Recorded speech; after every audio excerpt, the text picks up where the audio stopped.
মধ্য পঞ্চাশের এই আমি এখনও সকালে আয়নার সামনে দাঁড়িয়ে চুলে একটু রং লাগাই, শাড়ির সাথে মিলিয়ে টিপ পরি।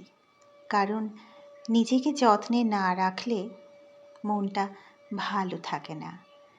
লোকে বলুক এই বয়সে এত সাজ, আমি হেসে উড়িয়ে দিই। মধ্য পঞ্চাশের এই আমি নতুন নতুন রান্না শিখি ইউটিউব দেখে। কখনো ইতালিয়ান পাস্তা, কখনো থাই স্যুপ। বাড়ির সবাই অবাক হয়ে বলে, এই বয়সে আবার এক্সপেরিমেন্ট? আমি বলি, শেখার কি বয়স আছে? মধ্য পঞ্চাশের এই আমি আবার পুরনো শখগুলো ঝালিয়ে নিচ্ছি। হারমোনিয়াম খুলে রবীন্দ্রসঙ্গীত গাই, ডায়েরিতে 2 লাইন কবিতা লিখি, নিজের সুরে নিজেই ভাসি।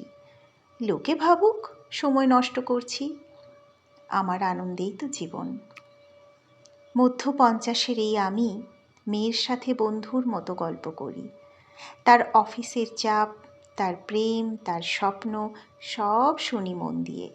তাকে উপদেশ দেওয়ার আগে বুঝতে শিখেছি মা হয়েও বন্ধুত্ব করা যায়। এই শিক্ষা পেতে এত বছর লেগেছে। মধ্য পঞ্চাশের এই আমি একা ট্রেনে চড়ে বেরিয়ে পড়ি কাছের শহরে। জানালার ধারে বসে চা খাই, অচেনা স্টেশনে নেমে ছবি তুলি।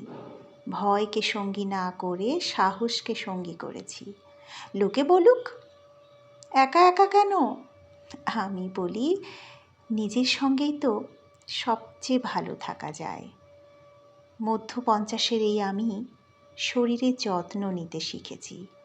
বিকেলে হাঁটি, যোগাভ্যাস করি, সময় মতো ওষুধ খাই। আগে সংসারের ভিড়ে নিজের শরীরকে ভুলে গিয়েছিলাম।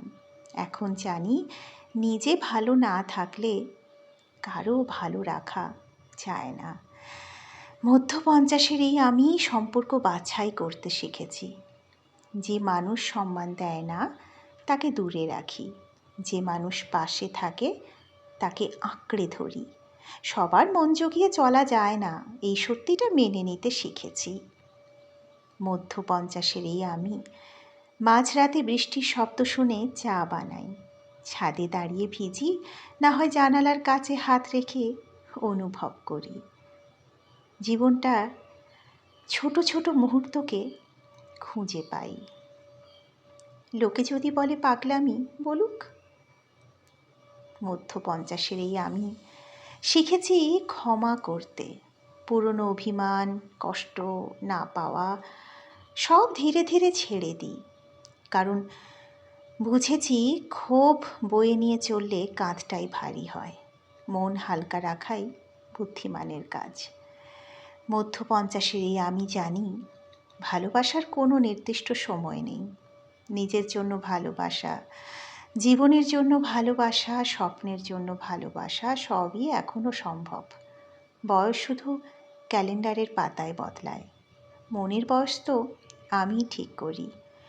লোকে যা খুশি ভাবুক, আমি আমার মতোই থাকি। লোকের কথায় আমার ভারী বয়েই গেল।